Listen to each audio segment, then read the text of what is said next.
Ladies and gentlemen, please take your seats. The show is about to begin.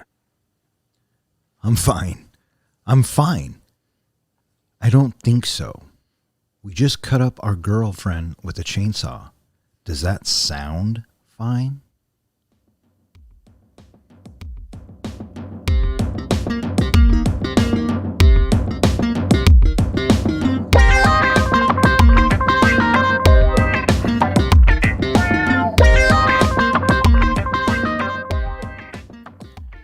You are listening to Three Guys and a Flick. This is where we review the good, the bad, and the absurd. Tonight's episode, Evil Dead 2, Dead by Dawn. Beware, spoilers. Coming to you from my basement, this is Dawn. To my right is our comic book and web guy, John. How you doing? And to my left, as always, the professor. You're holding my hand too tight. I'm not holding your hand. Oh my God, they come with quotes already. I love it. How you guys feeling tonight? Groovy. Fantastic. All right, so we're here talking about Evil Dead 2. Is this our first absurd movie? Maybe borderline absurd. Come on. Yeah, I got to go with Ken on this. This is pretty absurd. I mean, Okay, good.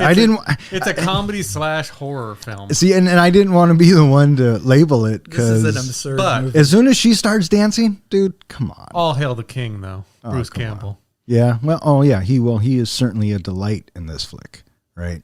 The best. Yes. Made back in 1986. It was released on March 13th, 1987. It was directed by Sam Raimi, written by Sam Raimi and Scott Spiegel, and it stars Bruce Campbell, Sarah Berry, Dan Hicks, Cassie Wesley, and Richard Domier. And Sam Raimi's brother, Ted Raimi, as Henrietta. And who's Henrietta? The evil witch in the basement. The evil witch in the basement. I Yeah. don't know. How do you describe her? That's a fair depiction. The deadite in the basement? Yeah, but who was she? She was the what's-his-face's wife and Right. what's-her-face's mom. Yeah, mom. I don't even know their names. Yeah, Annie. archaeologist. Annie's mom. Annie's mom and dad that owned the cabin and are now missing. It was made for a mere $3.5 million, but turned around and made $10.9 million at the box office back in '87. John, would you talk a little bit about why this movie came about and how what this movie is? Absolutely. We actually have Stephen King to thank for this movie. Back when Sam Raimi originally made the Evil Dead movie, they made it for barely anything. I think it was under $50,000 they made that movie for. And it did okay. It didn't do great. So Sam Raimi went on to make a few more movies. He made a movie called Crime Wave that just absolutely flopped, I guess. It was just a horrible movie. And so he decided to go back to his horror roots and make Evil Dead 2. He originally wanted the plot to be a medieval plot that our hero goes back in time, Army of Darkness plot. He was having troubles getting the funding and got contacted by Stephen King, who happened to be a fan of the first movie. Stephen King met with Dino De Laurentiis and talked Dino into funding the new movie. Dino, though, wanted the movie to be similar to the first one. So Sam Raimi and the scriptwriter, they agreed and came up with a plot for Evil Dead 2. Problem is, they couldn't get hold of any footage from the first movie because they didn't have the rights to it. So what they did is they reshot the first movie in the first 5 minutes of this new movie. So that's why a lot of people don't call this a sequel. They call it a requel because it has the first movie and the new movie all together in one package. Big problem was that everybody was dead. And so it's like, what do we do? Well, we'll just sort of reset. I know a lot of people thought, this guy Ash, what an idiot. He went back to the same cabin. No, it was a completely new movie, just a continuation of the original storyline. Yeah. It kind of reminds me of, Robert Rodriguez did it with El Mariachi and Desperado, right? Desperado was pretty much a remake of Mariachi, only because he got more money to do it. Yeah. But, So- yeah. Really, you don't need to see the first movie to enjoy the second movie because it has it in it. Are you sure? But if you want to go back and watch the first movie, it'll feel a lot like the second movie because it ends, I believe, with Ash's head in the puddle and coming up as a deadite. Right. That's where the right. first movie ends. Oh, really? Yeah. Yeah. Did you ever see the remake? I did see the remake and I didn't enjoy it as much because they lost the humor element. Well, yeah. It wasn't as campy, and that was kind of one of my enjoyments of this movie. So let me ask you this. Do you like horror films? I do. I grew up on horror movies. Since a young age, I went out to Blockbuster and picked up every freaking horror movie, no matter how bad it was. And that was my weekend thing with my friends. We would watch horror movies. And the reason I wanted this one was originally when this film was made, they were trying to go for an R rating, but they were worried they were going to get an X rating. So that's one of the reasons why you see different blood colors in the movie and why it's so campy, because they wanted to get that R rating. They ended up getting the X rating, so they ended up going with no rating. Oh, an unrated horror movie? Oh, I had to see that one. That's why I think immediately I was just attached to this film. Interesting. All right, I got to know, what's your philosophy when it comes to horror movies? What's the best advice you could give to the online, unsuspecting horror people going into their horror situation? Give every movie a chance, no matter how campy it sounds. The characters. You know, so like, for example, let's separate. I'll go check out this room. You go check out that room. What? How would you handle in a horror situation? How would I handle it? Yeah, what would you do? I would pull the Eddie Murphy. The Eddie Murphy, which is you walk into a house. Oh. The house says, Get Sorry, baby, I'm we out. can't say. I'm gone. Let's go. This is a beautiful house. This is a wonderful house. Get out. Let's okay, go. we got to go. Yeah. I think Don and I were watching the movie just last night, and I said, as soon as the first thing would happen, we got to that bridge that had been torn apart, I'd be climbing down the rock wall. Yeah. Your advice, Don? If I was in a horror movie? Yeah, if you're in a horror movie, what's the advice you give those people?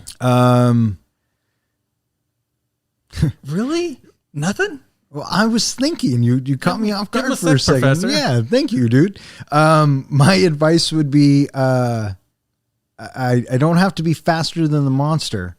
I just have to be faster than you. Oh, all right. Yeah. Yours? So in general, my advice is that as soon as something bad happens, everybody has to stay together. Nobody separates, period. Yeah, and Well, then you all die together. Nobody sleeps with anybody, and nobody gets stoned. I mean, if you watch Cabin in the Woods, it explains it all. Yeah. Well, to be fair, in Cabin in the Woods, the weed he was smoking was altered by them. The hairspray that they were using was altered by them. pheromones, So, yeah. I mean, come on.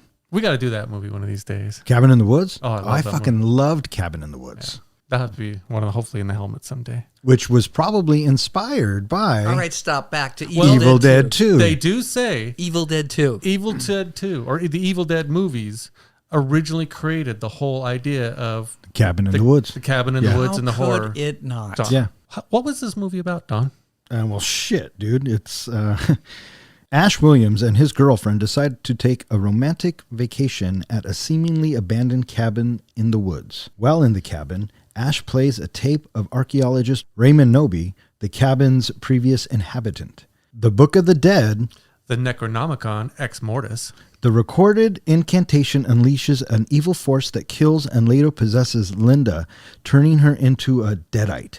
Ash is then forced to decapitate his girlfriend, fight his own hand, and deal with the thing in the basement in order to defeat the evil unleashed. Well, that's the whole movie right there. Why'd you just spill it all? Well, Spoilers. but now we can talk about it, right? Jeez. From the opening shot. What a spoiler. The heck? What did you think of that opening shot coming out of the tunnel and going over the bridge? Coming out of the tunnel was pretty cool. It was a nice little transition, and going over the bridge, it looked like a miniature, and it felt like a miniature.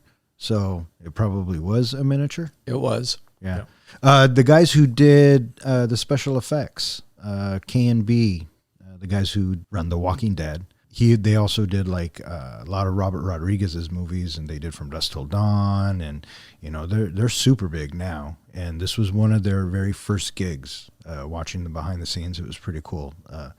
how they came up with the practical effects on a lot of this, because again, 1986, right? So it all had to be practical. What did you think of the idea of the point of view was from the evil monster? I have always said, if you're going to make a monster movie, make the camera the POV of the monster. That was the best. Did you like that? Don't Absolutely. show your monster until you absolutely have to, or, That was the best. Having the sound effects, the blurry angles, the off-centeredness of it. Mm-hmm. Yeah. Ken, had you seen this movie before? No, this is my first time. And you liked it, huh? I didn't say that. Well, you kind of sound like you did. He's geeking a little like I think so.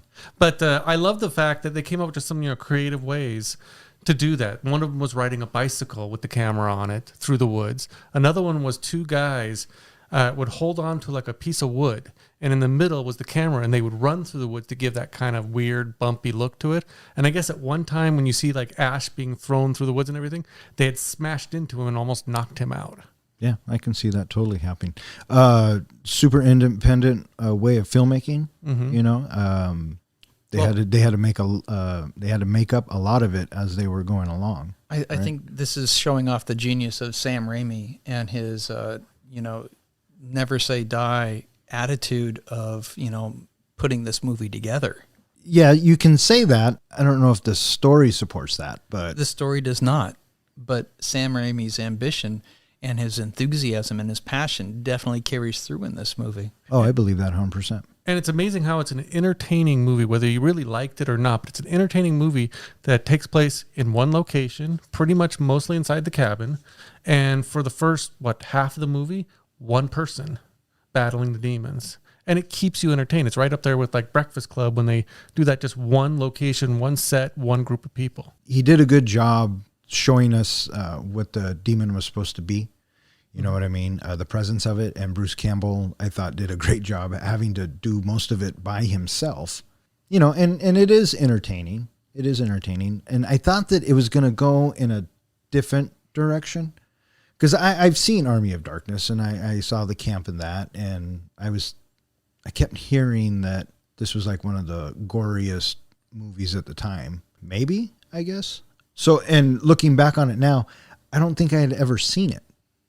So watching it a couple weeks ago and then again with you last night, like the first two times I've seen it. I heard a rumor somewhere that a lot of the budget was spent on all that blood that they had spraying and shooting and dumping and everywhere. Yeah. And then, so the first time when I watched it, I was thinking, it's not that gory, but then watching it again, I'm like, oh, maybe, because when the blood, when it's splattering in his face or when he's cutting off his hand and just the ridiculousness of it. So yeah, I mean, if campy horror is your thing, then this is right up your alley. And the fact that, again, kind of like, Matrix did with Bullet Time, this movie inspired, I think, a lot of things that are reused in a lot of other horror movies. Oh, I agree with that 100%. Mm-hmm. Very much so. Yeah, I think Sam Raimi really did some groundbreaking stuff that really opened up the doors and the imagination of a lot of future horror directors. Mm-hmm. You know what I liked about this film is that it just started and it never stopped. If you think about it, from the car ride in to when they get to the cabin and he's playing the piano and they're dancing. Yeah, what is that, 5 minutes? Yeah, something like that. And then, he turns on the tape recorder, and I mean, that's gotta suck, right? You didn't even mean to. You didn't mean to unleash this demons where you're at. I mean, it brings up the idea, I think, again, reused a lot, which is don't read from the book. Right. And he didn't technically read from the book. The archaeologist on the tape read from the book, so kind of screwed him right there. Oh yeah, that's what I'm saying. I mean, Ash Williams kind of gets a bum rap for this. Yeah, but why does the cabin look so tidy when they get there if the professor read from the book? Well, the Kandarian demons are actually very tidy demons. They like to clean up after they kill a lot of people, lure more in. I'm shocked we didn't have a scene of that happening, with corpses with their heads on backwards and sweeping, and Mary Poppins eating it up. I could see Mary Poppins as a Kandarian demon, a Deadite. Oh, and this also, I have to ask the question. So the father comes to them as a vision, right? And says, tells him how to beat it. Where did he go? I mean, where is his body? If you watch the TV series, Ash versus the Evil Dead, it kind of is explained a little bit that when the demon possesses the body, your soul gets taken to their dimension. So that's probably where the archaeologist is. But yeah, what happened to his body? Where is his body? Did he burn himself? We don't know. They never kind of bring that up. Yeah. Or did he just get swallowed by like Henrietta or something? Oh, maybe. That reminds me. Hey, Ken, while watching this movie, who plays the girl? What's her name? I think Sarah Berry. Is that her name? Sarah Berry. You're talking about Annie. Yes, Annie. Did Annie's character physically resemble anyone that you might know? Familiar face, but I don't know how or why. Remember that family with a lot of kids at school? Yeah. The mom. That's what you think? Oh my gosh. I look at her and I go, oh my God, that could be her mom. The time frame might even be. Oh, wow. Okay. The facial expressions, just everything. It's pretty funny. Okay. The actress that got that role, originally they weren't going to cast her. They didn't really think that she fit the part, but because of her scream and the way that she could just scream so loud, that's what got her the role. The piercingness of it. Mm-hmm. Yeah. Now, here's a question for you both. Evil Dead, the musical, it has actually spawned a musical. Would you go see it? I can add more incentive. When you go and see it, which I have, there's a splash zone. And by the end of the show, if you sit in the splash zone, which I did, you are covered in blood. My buddy at work, I think he was telling me about that. And I referenced it to, remember Gallagher, the comedian? The same kind of thing, but with blood. Yeah. That's awesome. It's great. I mean, there's scenes, like where, Ash cuts off his hand in the musical and then walks around and just sprays the audience. That's great special effects. Mm-hmm. Where'd you see it at? I saw it when it came in town here. It came here? Yeah, it came here. I think it was in Tacoma. Oh, wow. So I highly endorse it. If they come back into town or if you get an opportunity to see Evil Dead, the musical, go see it. So what does it encapsulate? Is it both movies? It's Evil Dead 2. Oh, it's just Evil Dead 2. It's pretty much the whole Evil Dead 2 movie with a lot of songs. Oh, interesting. And even the demons sing. Really? Yeah, the Deadites get into the action. Well, they kind of do in the movie too, right? They have that little sing song. Yeah. I saw you saw. I saw you saw. Yeah, that one. Dead by Dawn. Dead by Dawn. From here on out, listeners, we are going to forego any audio clips and we're just going to do them ourselves. All right. So Ash and his girlfriend get to the cabin. They have that piano. And again, it just kicks right off. Right. So the demons come in and I love that shot with the demon coming in the house. And as it's coming into the house, did you notice that the house is kind of shaped like a skull? Yeah, vaguely. Yeah, they have rocks out front and it looks like the teeth. Yep. And what I loved about the demon or whatever it is. Deadite. The Deadite. That's what the camera was? Mm-hmm. It was the Kandarian demon. And when they possess people, they're called Deadites. All right. So, but nothing would stop it. Not closed doors, not anything. Right. And so we pick up really quick. So his girlfriend gets possessed and she attacks him and he whops her head off with a shovel. Poor Linda. That was an amazing shovel. Pretty sharp, right? Yeah. One swipe and clean cut. Yeah. And it kind of looked really like it was really easy to do. Yeah. Like there was no force behind it. If I was that shovel maker, I would have used that as a commercial. I don't think it was a spade shovel either. No. So now, but he buries the body and he's all upset about it, which I thought was a touching moment. Right? Mm-hmm. And then she comes back with a dance. And at that point, yeah, I could take it or leave it. I think at that point you realize exactly what kind of movie you're watching. Yep. I mean, it almost looked like they used a Barbie doll to do the dance. She did look like a Barbie doll. It was very plasticky looking, stop animation. But again, we are talking about 1987. And again, they were going for a little bit of the camp. When did Nightmare on Elm Street 3 come out? 87, I think, right? It had a very similar scene in the junkyard with Freddy's bones. Very stop motion animation. Yeah, you called it 1987. Good job. It's probably my second favorite Nightmare on Elm Street. Yeah, Dream Warriors. Oh, fuck yeah. But we'll get there. I thought that was a great, not to go off too topic, but I thought it was a great twist for the series that now you have people who can fight back. Yeah. Yeah. And which is a nice segue. John and I noticed it when we watched it, but did you see Freddy's glove in the work shed by any chance? I think I did. Yeah. I think I did because I looked at that and it's like, hey, that kind of sort of, but then it was gone. Yeah. Well, the crazy thing about it, and you and I noticed it, is not only does it appear in the work shed, but then when Ash later goes into the basement, it's down in the basement as well and behind him. Remember over his shoulder? Was that in the basement? It was in the basement as well behind him. So it moved. Freddy's everywhere. Yeah, I don't remember what scene I saw in it, but I do remember seeing it and thinking, hey, that kind of sort of looks like... Sam Raimi originally put that in the movie as a nod to Wes Craven. And I think in the Dream Warriors movie in Nightmare on Elm Street 3, when they're walking down a street, there's a movie playing in the background, like a big sign for a movie, and it says Evil Dead 2. So they kind of go back and forth. That's the rumor I've heard. Yeah, I haven't verified. I'm trying to think of the scene where they're walking down the street because I know Dream Warriors pretty well. Do you guys remember Cinema 12? Over where the Linwood Convention Center is now. Yeah. There was a theater there. It was called Cinema 12, and you paid $3 and you could go see a movie. Right, it was a $3 theater, but their security wasn't any good. So you'd go at That's opening. a pretty dumpy theater. Yeah, I mean it's the Crest, really. But you'd go in and you could movie hop all day, which is what me and my buddy would do. And we hopped into Nightmare on Elm Street 3. Fucking changed my life.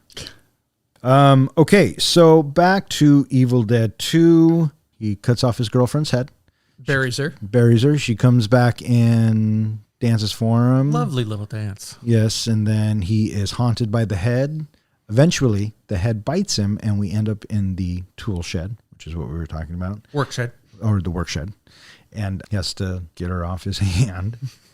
Puts her head in the vise. Yep. And then the body comes in with a chainsaw. That's right. That's all practical. You know what I mean? It's some guy holding the model the model of the body, which is holding the chainsaw, and he's like on a skateboard on his back, and he has to roll in and fight Bruce Campbell. Yeah, it's amazing how they made it. I think at some point I would have wanted it to be played more straight, because I like the idea, I like the concept, I like you read from the Book of the Dead, and this is what you get. But I get it. It's I think that's kind of what you get with the remake. Yeah. Is that it's pure horror in the remake? But I also hear that the remake is super fucking gory. Oh, yeah. And at what point, really, do we really need to see that? It's almost gore for just gore's sake. Exactly. And that's where I don't like, that's what I think some of the horror films today, that's what we get. Gore for gore's sake. This scene, though, I think we start to see Ash is going a little crazy because as he's chainsawing his girlfriend's head, he's got that kind of mixture of laughing and screaming at the same time. Yeah. How do you deal with that? He seems to handle it pretty well. Yeah. And the bite mark, where the bite mark is on his hand, you start to see the black veins and everything come from it, and his hand becomes possessed. He has to fight his hand.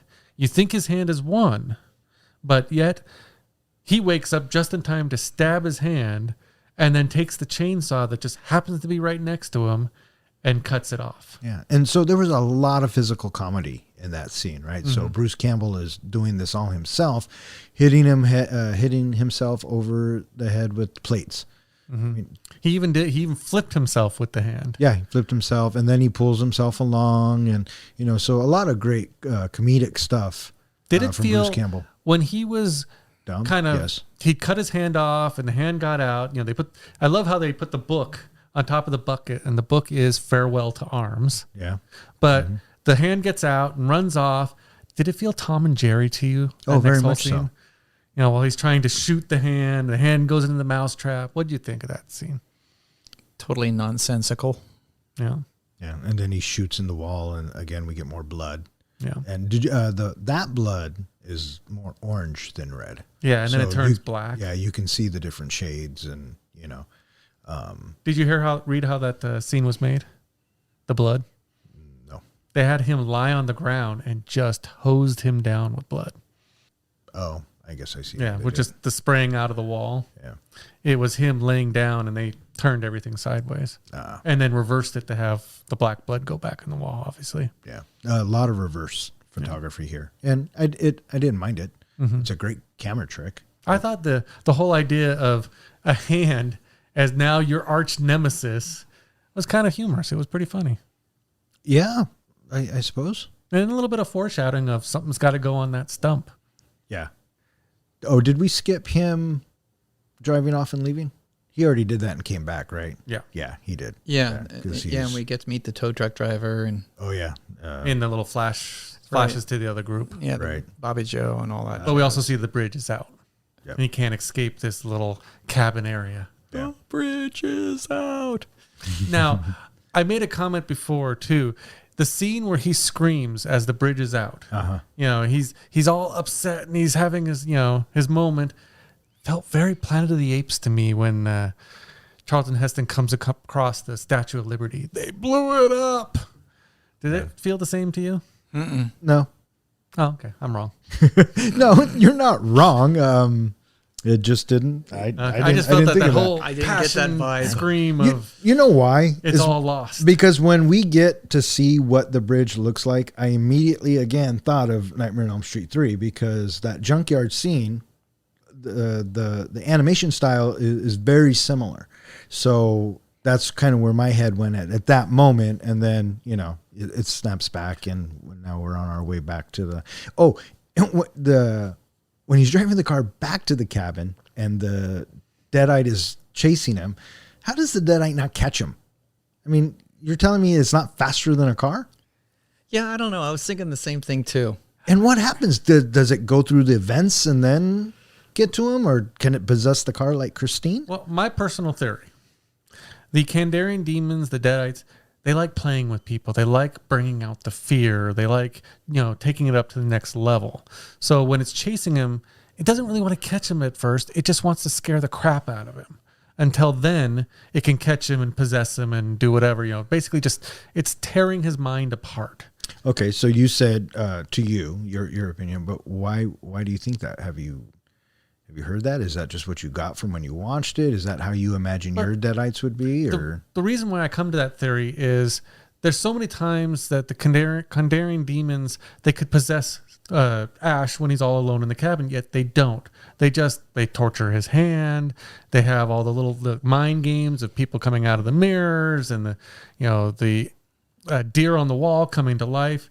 They're playing with him. They're trying to shatter his mind. They're trying to drive him crazy. Why don't they just possess him and win? If they can tear apart a bridge, why not smash the cabin? all right. So I feel like they're just torturing him for torture's sake. And I think that's sound logic. I think that's solid. Yeah. The scenes where he is going insane and he's by himself and the thing on, what is that, a deer? A Yeah. deer starts laughing or whatever. His hand and then the. I felt like I was a bad Muppet. Like a Muppet gone Maybe. wrong. Yeah. and then the laughing scene. Yeah. Right. Went on for a bit too long. But, what do I know? I'm no Sam Raimi. It was I thought it was kind of a clever descent into madness, showing just how crazy he's getting. So we meet Annie and Ed Gitley, and they team up with Bobby, Joe, and Jake. The bridge is out, so Bobby, Joe, and Jake take the two on a trail. Where is this trail, and how did it get around the bridge, and how did they get there so fast? Don't you always talk about this in movies? That's the way it was written? Yeah, because that's the way it was in the script. All right, okay. That was, I guess, one of the complaints in the first movie is there wasn't enough people to kill, so they had to add more people. Oh, So really? you have to get them to the cabin quick. That's the only reason why I thought they showed up in the movie. Oh, more people to torture and kill. Yeah. That was all I thought. They were restocking the supply. Yeah. Okay. There you go. So they get across, and while they're making their way across this convenient trail, Ash is continuing to go crazy in the cabin, and he gets his shotgun, right, loads it up, and then he shoots at the door, thinking he's shooting at the Deadite, But instead, who does he hit? He hits Bobby Joe in the shoulder. And what happens then? Was it Jake? Yeah. Jake Jake runs comes in crashing and through. tackles him. And I know, Don, you had a problem with this scene. What was your problem with this scene? What was my problem with this scene? That how did he not see Jake coming? Oh, right. Well, the quick cut, and it's a continuity thing for me always, but how does Jake close the distance? The door's blown open, right? So he should be able to see what's in front of him. Jake comes in, and I don't understand how Ash doesn't see him coming through the damn I can door. explain this. Oh, please. The way I explain it is what was around Jake's neck. I don't know what. He wore a set of dog tags. That means Jake probably has military experience. He could be a Navy SEAL. Did you not get that impression from Jake? No. Are you fucking kidding me right now? So he used his special tactics to, subvert Ash's attention and be able to run in, charge him, and take him down like a soldier. All right. So, hey, this movie was made in 1987. If you haven't seen it by now, well, then shame on you.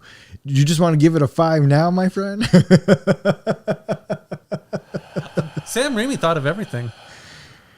Sam Raimi is a great director. I mean, God bless him. He gave us Spider-Man and Spider-Man 2 with Tobey Maguire. And at the And time... Bruce Campbell in it, too. Well, Bruce Campbell, I think, is in everything that he does. And what else Probably. is in everything that Sam Raimi does since Evil Dead 2? His brother? A great answer. Yeah. Probably not wrong. He's in a lot of them. Yeah, but I think what John is referring to is that car. The Oldsmobile. Right. Yeah, The car. because in Spider-Man, I think it's Uncle Ben's car, right? Mm-hmm. Probably. Yeah, Sam Raimi made that his little signature that he puts in every movie since Evil Dead 2. He puts that car somewhere in it. Yeah. So we pick up where... They've thrown Ash down into the basement. right, because they And- think he's crazy. They think he murdered Annie's parents. Yeah, so Annie starts playing the tape again, or someone starts playing the tape again, and it's revealed that Annie's mother had gotten possessed by the Kandarian demon. She became a deadite, and she was trying to kill the archaeologist's father. And he ended up having to kill her, but couldn't just get rid of the body. He threw the body down in the basement, where we now have Ash. They play the tape, and Henrietta comes after Ash. So they ultimately get Ash out of the basement, but now Ed Gitley, the guy Annie's with, has now turned into a deadite, and the makeup effect on that was pretty cool. This is where I think we also get an example of when they kill Ed, his blood is green. And yeah, it just came off a little weird. Because there was so much of it. Oh, there was always spraying blood all over the place. Yeah. And this scene with Henrietta I thought was good, but what did you think about the popping eyeball? A classic nod to the brilliant Three Stooges. It was campy. It fit the moment. It fit the tone we were going with. And did I roll my eyes? Yes. Did I yawn? Maybe not. But, it's a great effect. Just like when Ed is jumping up and down or levitating, you can totally see the wire that's holding him. It's campy. And I think the worst part of that scene is Ed was wearing a members only jacket. And in the 80s, I had that same jacket. Oh. So that stung a little. Members only. Yeah, I remember those. I always wanted one. Never had one. I don't think I ever wanted one, and I don't think I ever had one. Annie, Ash, Jake, and Bobby Joe team up. They Get rid of Ed, and then Dad shows up. Oh yes, Dad. The spirit of Dad crosses back over from the Kandarian demon dimension, Right. to let them know that the secret to getting rid of the Kandarian demons is to use the passages in the missing pages that Annie had just so happened to bring to the cabin. Hey, that's the way it was written. It was written that way. Phew. And he basically finishes off by saying, by doing this, they'll save his soul and their lives. Yeah. What do you think of the sounds and everything as they're, they make a comment of it sounds like somebody, like a spirit is trying to cross over. They jump right to that conclusion, like, what that would sound like. But I thought they used some clever sound effects. Well, nothing really jumped out at me, except for when, was it Henrietta who has the long ostrich neck? Yeah, she kind of does that a little bit here, but she mostly does that later on in the movie. Right. When she does that, though, she sounds like a chimp. Yeah. They had some weird sound effects. Yeah. Yeah, the sound effects didn't really move me, so I can't say I recall any that. What'd you think, Ken? I was unimpressed I was unimpressed with the sound effects. Like I said, in that scene, that just, I don't know if it's the comedy or just wow, is that they start hearing something happening, and the first thing they jump to is sounds like a spirit is trying to cross over or trying to enter our dimension or something like that. Would that have been your first thought? If I had heard the sounds, Yeah. Or would you think, if I'm in this situation and shit is going down like this, fuck, dude, I have no idea. my first thought would be, I'm hearing all these things happen. I'm like, okay, now where do I need to point the gun? Yeah, but does the gun really work? We haven't really established that it can. I mean, the first person he shot was fucking Bobby Joe, right? Poor Bobby Joe. Where is Bobby Joe? At this point, Bobby Joe is still around. She took off. She takes off right after this. I mean, She takes off during the scene with when Dad's talking from the other dimension. right. And I think you quoted the line earlier, Ken. What did you say? I said, "Don't hold my hand so tight." I'm not holding your hand, honey. That was at the bridge. And that's when he freaked out. I think she freaked out and started running, didn't she? Yeah. No, that's right. Oh, you're right. Yeah. that's right. That is it. Because she turns around and goes right out the fucking door. Right. And so now Jake wants to go find Bobby Joe. He's demanding that Ash and Annie go with him. Mm-hmm. What would you do? I already talked about this at the beginning. Everybody sticks together. Yeah. You don't split up. You know she's gone. Ash knows she's dead, she's yo. dead. I mean, you know it. Everyone knows it. In that instance, Ken, I think I have to break your rule. Okay, but that means that consensus rule. That being that one person says, we go get her. The other two say, no, we stay here. That's it. You don't split up in a horror movie. But if you look at Bobby Joe's boyfriend, that's the best he's ever going to do. That's going to be the best he ever does. I mean, Bobby Joe was kind of a cutie. She was. Yeah, I wasn't expecting that. Did you know that in the beginning, when she was chewing tobacco, the first scene we got to see her, that it was, from what I've read, that was brownie mix? Oh, really? Yeah. They just wanted it to be able to spit brown. Yeah. That whole scene with Bobby Joe in the trees and attacking her and all that, what'd you think of that? As a filmmaker or as an audience member? Either. As a filmmaker, I was thinking, fuck, that's awesome. Because practical. Mm-hmm. She was really drugged, or the stunt woman or whoever did the stunt was actually dragged through the forest, or a replica of, probably as safe as possible. But then the vines and shit coming out of her cheeks. And I mean, it was pretty cool. The tree was hokey, but when she started getting strung up and the vines and everything, I mean, that was some pretty cool effect. So what happened? Did the tree eat her? Is that what ultimately happens? This scene was actually edited down. The original scene, from what I've heard, I don't know if I've ever seen the original scene, a lot more graphic. In fact, they called the tree rape scene. Oh. And I thought that was in the first one. I don't know if it was in the first one or the second one, but I think it's in the first one. Sam Raimi has gone on and said that he really regretted that scene. Yeah. So that's why you don't really get to see what happens to her. I think it's in the first one. It could be in the first one. And that's why this one was cut down, because he wanted the scene because he thinks it's terrifying or silly. I don't know. Now, I loved Dawn when we watched this movie just the other night. Some of the comments that you were making about this scene. Do you remember what your comment was? Dude, I don't remember what I did this morning. You went, damn, Treebeard is pissed. Yeah, even the trees walk in that movie. Yeah. What'd you think, Ken, of that scene? I thought it was lame. I was expecting it to, just to have her just get like flattened into the tree. And I think that's what was in the process of happening, but I never necessarily saw that happen. And so because I didn't see what happened to her, I was thinking, what the heck? You show me everything else in the movie. You show disembodiments, dismemberments. You can't show me her just being like flattened into the tree and it's now just the tree. That is horror, just to have the sound of her going down into nothing, into the tree. But we didn't get that. You would, I think, liked what the original script called for then. Original script, it was meant to be a man that ran out into the woods and got attacked by the trees. And what was supposed to happen is the trees were supposed to rip him apart, just rip him in half. So maybe that would have been a little bit better for you, or give you a little closure. Well, that certainly would have been a lot more in line to what was going on inside the cabin. For me, I kind of got to agree with Ken on this. I thought that it was I agree with you that the version of it and the look of it and everything looked great. But all I kept seeing when I saw the scene was the Wizard of Oz when they're walking through the woods and the trees are talking to them and they're moving and throwing apples at Dorothy and all of them. And it just came off to me as they're not scary.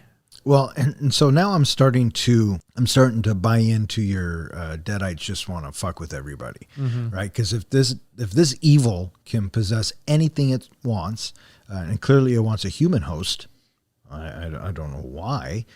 When you can possess a tree, right? So I think that the Deadites are fucking with people. Yeah. You know, but trees, yeah, I not thought so scary. I also thought it was a missed opportunity. Why did they not bring Bobby Joe back as a Deadite? She could have been like this Deadite with tree branches and stuff coming out of her. That's a great question. I don't know why they didn't. I think there was a lot of missteps here, but you know. Yeah, so if any Kandarian demons are listening out there, you missed an opportunity. Yeah, go ahead and invite that shit, dude. That's how horror movies start. Oh, he brought the book. We have the Necronomicon. We have the Necronomicon Ex Mortis here in front of us, and I've been trying to get Don to read from the book. He won't do it. Big baby. You motherfuckers do it. I saw Cabin in the Woods. I saw this movie. I've seen a lot of horror movies. You know what the fun thing is about this book?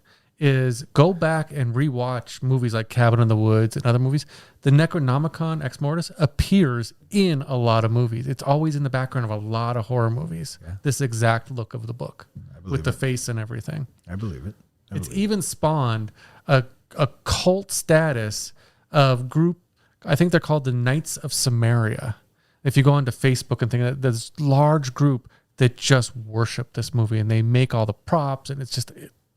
and do all the kind of role play and cosplay. And it's just amazing the stuff they come up with. Fascinating. That's where I learned how to, make my book look similar to the movies. Yeah, I mean, it looks pretty good. Yeah, I bought my book from a site called trickortreat.com, and it comes to you with white pages and everything looks brand new. And if you go to the Knights of Samaria's website, they teach you how to make the book look all old and like the one in the movie. You know what? And I respect the fact that you took the time and you made it the way you wanted it, and now it's a cool collectible. Mm-hmm. I thought when it opened the movie, it was fucking dumb, but it's a great prop. So kudos to you, my friend. Well, thank you. Yeah, it looks good aged. All right, so now Jake and Ash and Annie have to walk a little bit outside to go look for Bobby Joe. Well, Jake is holding them at gunpoint at this point. He takes the pages, the pages they need to get rid of the demons, and he throws them in the basement to try to force Ash and Annie to help him find Bobby Joe, who Ash already knows is dead. Yeah, and so, and he throws them down in the basement, and I'm not sure why. But anyways, he does, and so now we still know that who's down there. Henrietta. Yeah, so at some point we're going to have to deal with that bitch. And then... maybe she's just misunderstood. She's just hungry. Well, she does pop her head out looking like the actual mom singing to the little girl. Yeah. Right? Classic trick. Don't fall for that. Trickery. Mm-hmm. Yeah. So anyways, Jake leads Ash and Annie outside, and this is where we get another point of view shot of the demon coming in, and he's coming fast, and and he's aiming for Jake, because we cut to Jake and then we cut to the demon. We cut to Jake, we cut back to the demon, trying to build that, tension, and you as the audience member are going, now it's Jake's turn to die, right? Because the evil's coming after him, but we get the turn. But it doesn't. Who does it get? It repossesses Ash again for the second time. For fuck's sakes. Okay, so now we're at the point where Ash has been possessed. Yep. And he's chasing them back to the cabin. Yep. And Jake, I believe, has been thrown headfirst into a tree, and we just assume he's a goner. Oh, that's right. That's right. I was thinking, what happened to Jake? Yeah. Yeah, but I'm thinking... that guy, he takes a pretty good beating too. Ash takes a huge beat in this whole movie, but Jake took a pretty good beating there. Well, Annie makes it back to the cabin, and of course, someone breaks through the door, and what does Annie do? She stabs him. with the Kandarian dagger, The Kandarian dagger. which you know that thing hasn't been cleaned. Yeah, I love the misdirection. She stabs Jake, thinking it's Ash. So what I liked about that was after she realizes it or whatever, she has to get him inside, but she's still closing the door on him. And then she pulls the dagger out, and she's trying to pull him, and he just keeps. The poor guy just got stabbed in the chest, and the way she's pulling him, is not doing him any favors. Did this feel like another Three Stooges kind of scene to you? The door closing did, Mm-hmm. but not the. I mean, I get it. You got to bring him in. You didn't mean to fucking kill him. Stab him right center in the chest. Yeah. What do you think, Ken? It was just like arduous. It's like, okay, here we go. So you were getting a little tired of the movie by this point? Mm-hmm. Okay. Yeah.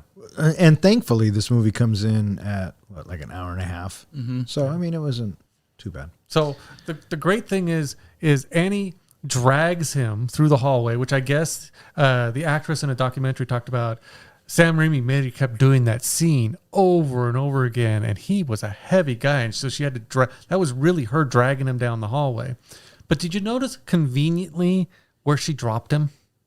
Oh, where? Right next to the trap door down into the basement. Oh, Oh, yeah. And so, of course, who grabs Jake? Henrietta? Henrietta grabs Jake and pulls him on in and kind of goes all, country barbecue on him. Oh, Or yeah, country that- picnic. That's right. Because then, that stunt, that actor or whoever did I think it was a stunt guy.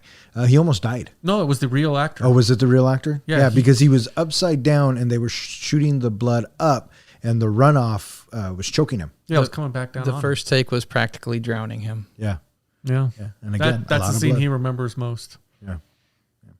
So now Ash breaks in, and I mean, Annie, God love her, tries to defend him off, but ultimately Ash knocks her out, and then charm, or the necklace that he gave his girlfriend Linda, Linda. Yep. or Linda had in the opening of the film, Deadite Ash sees it and triggers something. Love wins again, and forces the demon out of Ash, and now he's back. This scene has always bothered me a little bit. I mean, I love the fact that, his willpower chased off the Kandarian demon out of him and he's no longer a Deadite. But doesn't that kind of send a message that everybody else that's been killed in this movie, maybe they could have been saved? I was thinking about that. Were you? Mm-hmm. That, if Ash, because we watch Ash come back twice. Why is Ash able to come back twice, but nobody else does? Well, the first time, because apparently the Deadites are like vampires, the sun forces it out. That's where they say dead by dawn, because they only have till dawn. Right. Okay. So that's one. I mean, that's horror movie 101. The second is love, right? I guess apparently Ash really loved Linda, or loved that necklace at least, because I mean it The little triggered something for magnifying him. glass thing. Yeah. And they make it a point to show it to you up Okay, front in the beginning. But why didn't it save Linda? She loved her parents. I think, she could have maybe loved Ash I'm sorry. enough. I'm thinking of You're thinking of Annie. Annie. Oh, right. Right? Annie's dying breath. She saves the day, but then again, she wasn't possessed. Yeah. She was mortally wounded. Yeah. Yeah. So maybe that was the difference. But why doesn't it protect Linda? That's a great question. But Ash has it before she gets possessed? Yeah, I think it's because it was in the script and written that way. I think that would probably be the real reason. All right. Well, Yeah. so love saves the day, or I shouldn't say that. Love saves the moment. And But Annie doesn't believe it. Yeah. well, no, she wakes up and would you? She goes all Cujo on him trying to kill him. No, I would have killed him too. Why? But he But- doesn't look anything like he just did. But neither did Henrietta when she started looking like her mom again. Okay, well played. But the thing is wait a minute. Why didn't that save? Yeah. Why didn't Henrietta convert? You think so too, especially at the end when Annie starts singing the song to her. You think maybe Henrietta could have came back, but For the love of her little girl. the scene here that bothered me the most Oh, her soul is, was already. is Ash throws Annie down, basically saying, I'm okay, and then he rests against the wall, and the axe comes flying at him and misses him by about a foot. That is the worst aim I've ever seen with an axe. Maybe she was just trying to make a point. Maybe she was just checking. I mean, she didn't really. I mean, he's her best chance. They are each other's best chance of getting out of this alive, right? So maybe she just had to make sure that, she was firing a warning shot. I don't know. Kill them all. At this point, it's everyone save themselves. No, because you're never supposed to break up the group. Unless the group's possessing trying to kill you. Well, you don't know that for 100%. You have to make sure. It's like The Thing. I love you, classic John. scene. Was it in horror movies? Only one person can ever survive. Not in today's horror films. Okay. No, all that changed with Saw. Wow. Yeah. But Saw is like a continuous story. Every movie adds on, and then every next movie kills the people who survived in the last movie. But it was Have you around- seen them all? Yeah. Okay, but it's around that time that horror movies start letting the bad guy win and nobody gets out alive. And Scream tried to change the rules. Scream didn't change the rules because it ended the way it was supposed to end. The story went the way it was supposed to go. I think Scream called out the rules, and Scream was kind of a parody of itself. And what made Scream so good, in my opinion, was the writing and the twist, and just it was a really good horror film at the time. And Wes Craven, Wes Craven can do really no wrong in my book. Right. I mean, he gave us Freddy. He's the dude. Freddy. Yeah. So, anyways, we digress. So Ash is good. Annie's good. We're getting ready to get on to this final. Chainsaw it up. Oh, that's right. So they have to deal with that witch downstairs. So they need a weapon. So what do, guys? They go to the work shed. Did they get Freddy's glove? No, they get the chainsaw and decide that the weight of the chainsaw is perfect for the stump on Ash's right hand. Yeah, but But you really think they thought that? But the thing too I thought was interesting is a little bit earlier on, Ash makes a comment as they're looking at the pages, the lost pages, that he felt like someone just walked across his grave. And then we see this picture of a guy wearing a very similar, shirt to Ash, similar hairstyle, in one hand holding a shotgun, and the other hand is a chainsaw. Foreshadowing? Foreshadowing, definitely your favorite topic. And we see him in, 1300 AD, because that's where we're going to get Army of Darkness. Now, here's the question, though. Did that give them the idea to put the chainsaw in Ash's hand? Or, do they think, do they not click with them of, oh, now we're doing something exactly what's in the picture? I didn't think about it because I didn't really care. I thought it was a nice nod. I thought it was foreshadowing, and knowing now what I did, well, let me rephrase that. I hadn't seen this one, but I have seen Army of Darkness. What right? was that, like 5-6 years later? Yeah, I think Army of Darkness is in the 90s, 93, maybe 91. I don't know. But, it could have given them the idea, and if so, cool. But nevertheless, we are in the work shed. They're soldering something, and he places it to the chainsaw. What is that? I don't know. I don't remember what you're talking about. So he takes the chainsaw and he gets the clamps for, what's going to hold it to his stump. Yeah. And then they're soldering something to the chainsaw itself. And then we cut back to him putting the ripcord in that little contraption that he made. He makes a little strap that kind of goes around his chest. Right. That has a little piece that can hold this chainsaw starter. Right. The ripcord. Right. And that's how he starts it with one hand. Right. But then he also cuts his shotgun to create his boomstick. Right. But what I'm saying is, what was that little thing that they soldered onto the chainsaw? What impact could have it had? I don't know. All right. If any of you out there know what it is, let us know. Yeah, throw it in the comments. Yeah, I love it. Okay, so now we're ready to go battle Henrietta. And this is for what it's worth, this is the first time we see Ash Williams. We are now going to know him for the rest of till today. Yeah, throughout the series, throughout the TV show. That's Bruce Campbell's character. This is the Ash Williams that we'll get. He eventually replaces it with a robotic hand, like in Army of Darkness And Ash versus the Evil Dead, it's got a robotic, but every so often he's got to go back to the old chainsaw. Yeah. So, yeah, kind of a defining moment, if you will, in campy horror cult classic favorite. Did you history. know that when they made the movie Freddy versus Jason, that there was supposed to be a sequel to it? I thought it was going to be the end credit. No, the sequel was going to be, and they actually came out in comic book form instead, which was Freddy versus Jason versus Ash. Right. I thought the stinger, one of the ideas for the stinger at the end of the Freddy versus Jason was Ash showing up. Mm-hmm. And then that's how it would end. Yeah, it was supposed to lead into the sequel.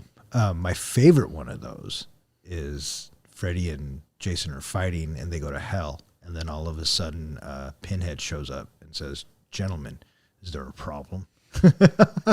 I would have liked to seen that. Mm-hmm. Anyways, they have to get the pages to finish this prayer thing, Madoodle. And Ash goes downstairs. He finds the pages all scattered, so he's got to look all over the downstairs. And we know Henrietta's down there, but we don't know where she is. So we're kind of building the tension, and it's good camera movement. And well, they needed the pages because they needed to take the smoke monster. I always think of Lost and the smoke monster, and bring it into flesh, so that they can then attack it. The second part of the incantation opens up a portal that's supposed to send the monster away and get rid of all the Kandarian demons from this dimension. Right. So the stage is set.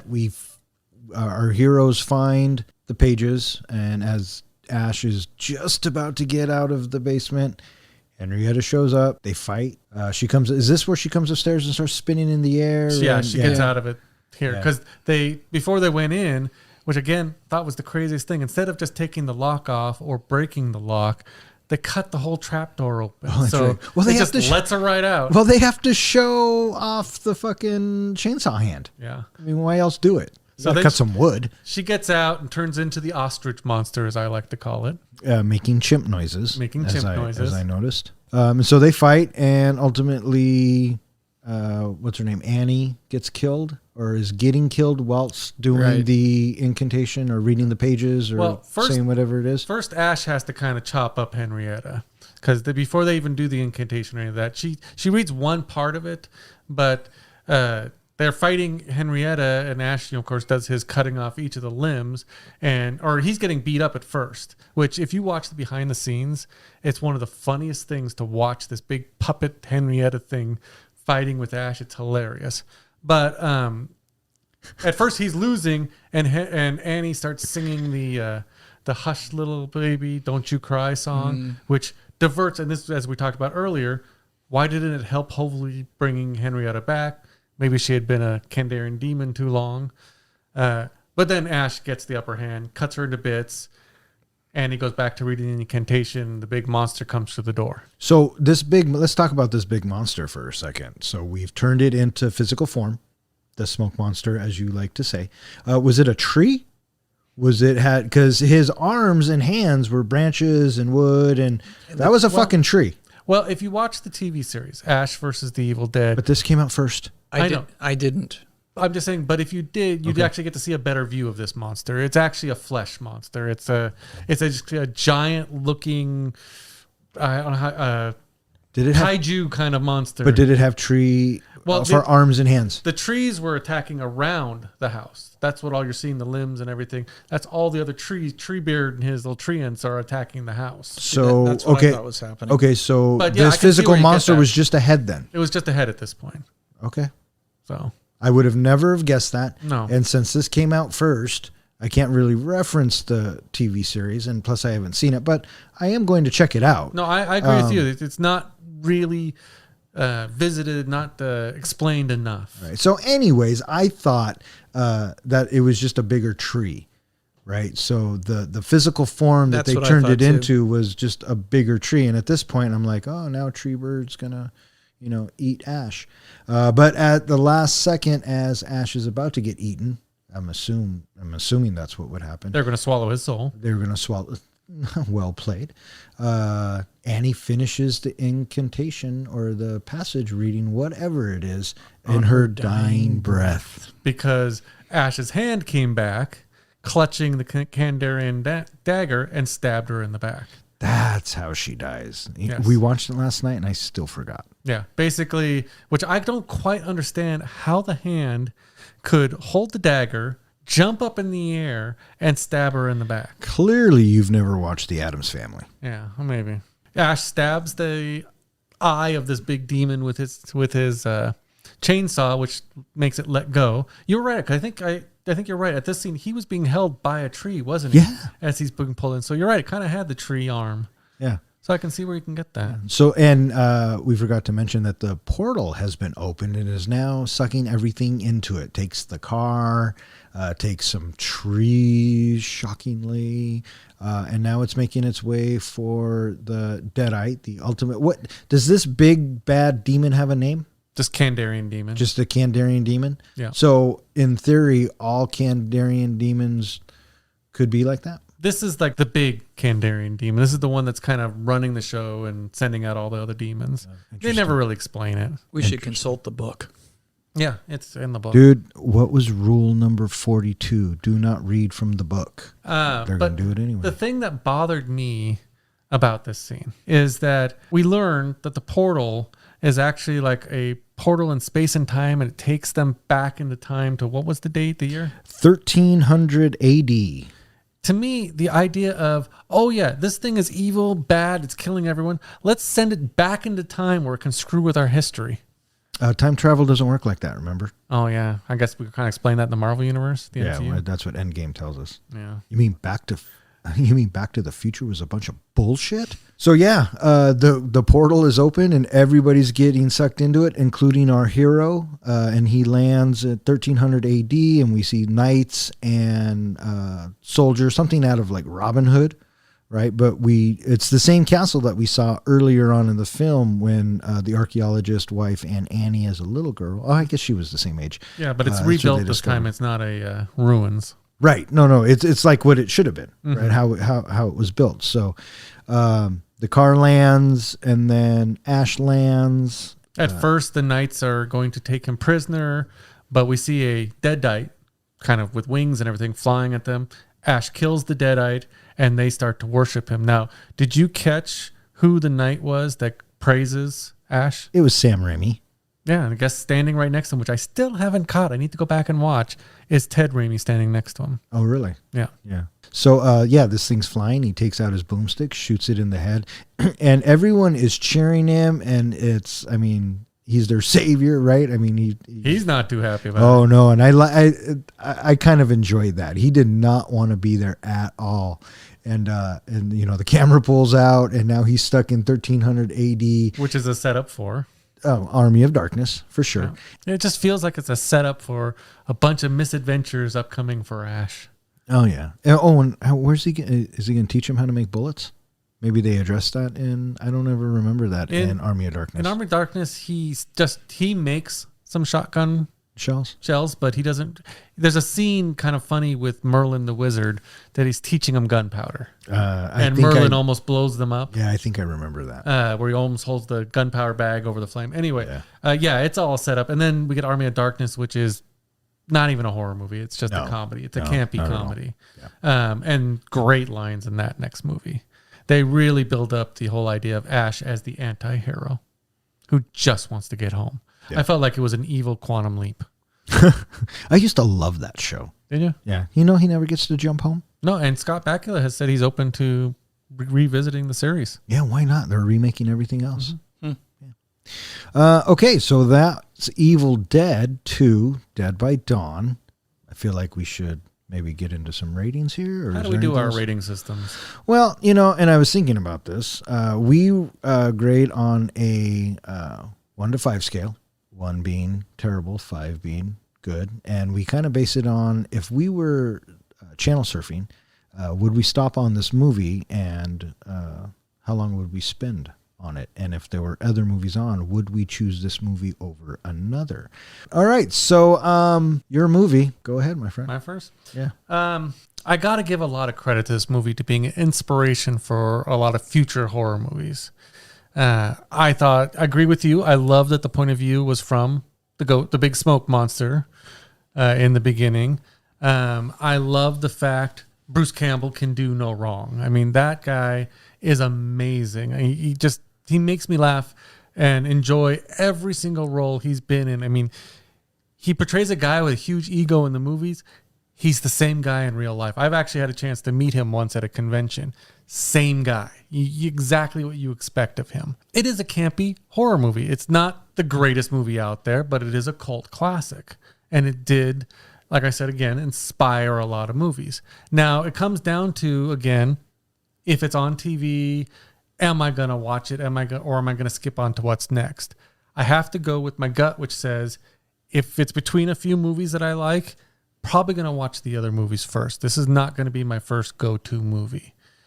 If there's nothing else on, I'm going to watch this movie just because Bruce Campbell cracks me up. Probably going to watch it to about the scene where he cuts off his own hand because I just love the whole interaction, the improvised scene of Bruce Campbell fighting his hand. So in the end, I'm going to give it a 3.5.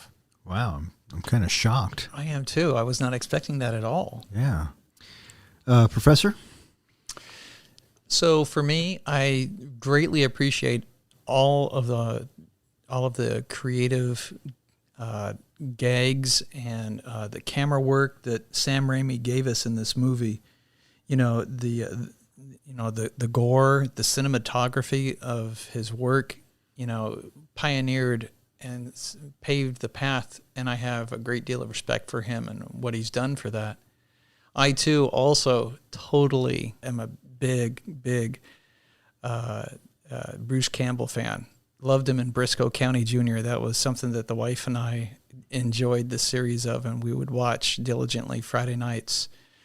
I'm a Burn Notice fan, and I love him in Burn Notice as well. I have a great deal of admiration and respect for him. And, because of these two being in the movie and the way that they are is the reason why I give it as high of a rating as I do. In general, I thought that this movie comes across like a set of vaudeville acts. It's disjointed. The scenes don't work with each other. The storytelling is highly inconsistent. The character development is non-existent. I am, if I'm watching a horror movie, I'm expecting to be scared. I was never scared in this movie. I did not jump for this movie. There was a couple times that I did laugh at the movie, but it's the wrong kind of laughing because I'm laughing at the movie. I'm not laughing with the movie. And this movie in general, I was, unimpressed with. As much as I appreciate, what Bruce Campbell and Sam Raimi have done for the movie, in the end, it just comes down to, I really couldn't care less if I see this movie again or not. This movie is a 1-star for me. It is something that I will pass on every time, and I have no interest in watching it ever again. Yeah, there you go. I thought that for 1987 and everything that they had to go through to get it made and how they actually made it, I applaud. Right? It fits its time period. It's not my style of horror. I'm kind of with you, Ken. When I watch a horror film, I like to be scared. And if it scares me the first time I watch it, I'll remember how that felt. So watching it again, you're not as scared because you know what's coming, but it's still, a little iffy here and there. I don't think I would ever get that from this film. The campiness it wasn't for me. It was kind of absurd, right? The whole dancing sequence, and it could have gone a different direction. And it could have been played more straight, and it would have been interesting to see what Sam Raimi did with that. But, if this is on TV, I'm probably not going to stop and watch it. I'm glad I saw it. So it's going to be a 1-star for me as well. Sorry, John. No, it's all good. In fact, it's interesting that you brought up Ken Briscoe County Jr. That's the convention. We actually went and saw him. A bunch of college friends and I saw that he was going to be at the Briscoe County Junior convention. So we showed up with all of our Evil Dead merchandise to get him to sign it. And we were allowed to ask him one question. And it was actually a question about Briscoe County Jr. It was, how did he get his stubble to look so cool on his face? He looked at us and said, it's a setting on my razor. Now get the hell out of here. And then he signed my poster, Shop Smart, Shop S Smart. That's awesome. Quick question. In the credits, we have fake Shemp. Is the term Shemp originating because of this movie? John, do you know what a Shemp is? No, I do not know. A Shemp is somebody that appears in the movie without them necessarily appearing in whole. A hand, a foot, the back of their head. It is somebody that is used to propel the story along. And so when we see in the Road Warrior, when we see Max going underneath for the blade at the beginning, and he is going to disarm, and he's going to take out the gyro captain. Do you remember that? Mm-hmm. That would be a Shemp hand. So that wasn't Mel Gibson's hand that went under to grab the knife, but instead armed the bomb? It was the assistant director, actually. Oh, for fuck's sakes. What did I give that movie? You're going to take it down a rating? I am. You know what? I'm going to call you out on something, Don. Oh, shit. I'm going to call you out. When Don and I watched this movie yesterday, now maybe you can defend this, but when we pointed out the Freddy glove, you said, well, this movie just earned a 0.5. Yeah. So what do you think So my now score was? your score originally was 0.5? Yeah. And you bumped it up to 1? Yep. Okay, just checking. Yep. I dug it. I dug the little callback and put a smile on my face. And for that, I gave it a 0.5. Yeah. So- It was the dancing girl that really took it down for you, huh? Yeah. I mean, and that's just the tip of the iceberg. Okay.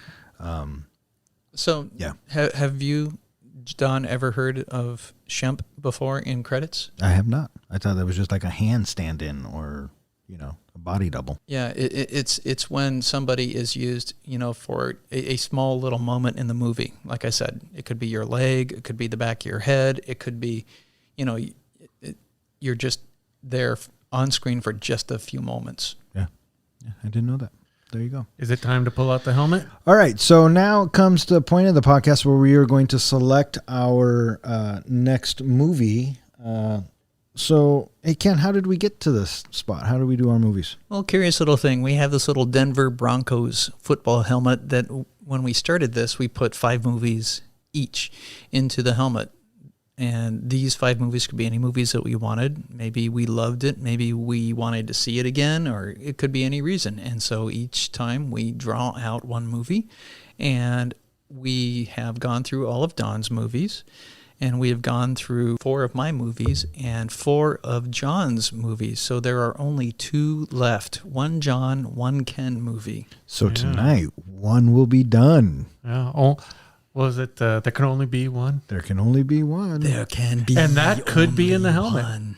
Why do you keep showing your hand? I don't know. I think I actually know what my last movie is. So. Is it Highlander?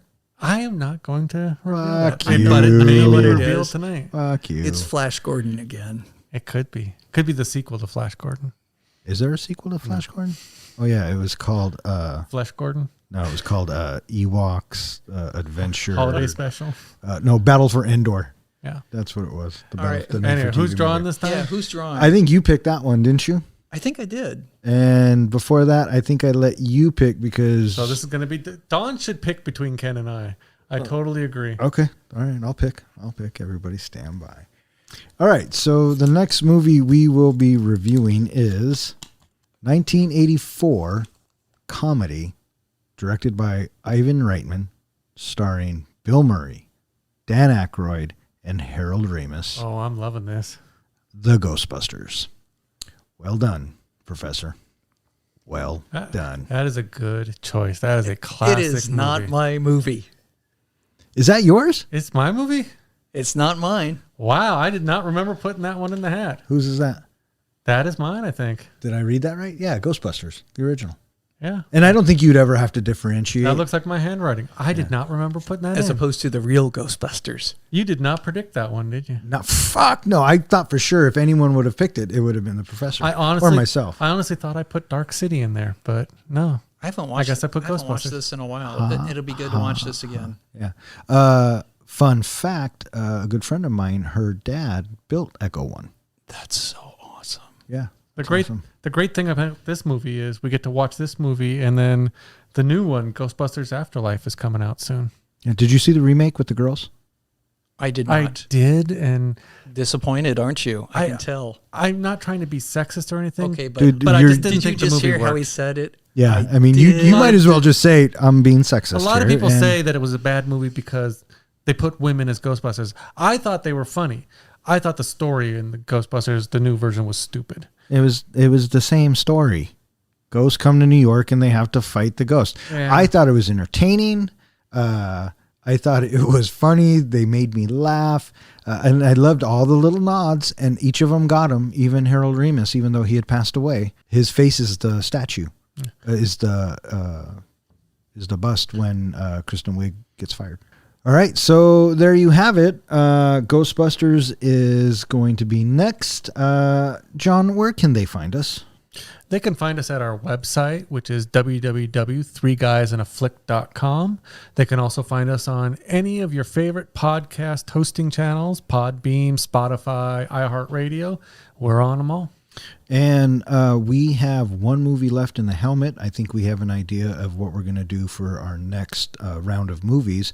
That being said, if you have a suggestion or if you want to see us review a movie, let us know on our Facebook page, Twitter, you whatever. can leave a comment, or if you go to our website, there's an easy little form entry. You can just submit a movie suggestion. I love it.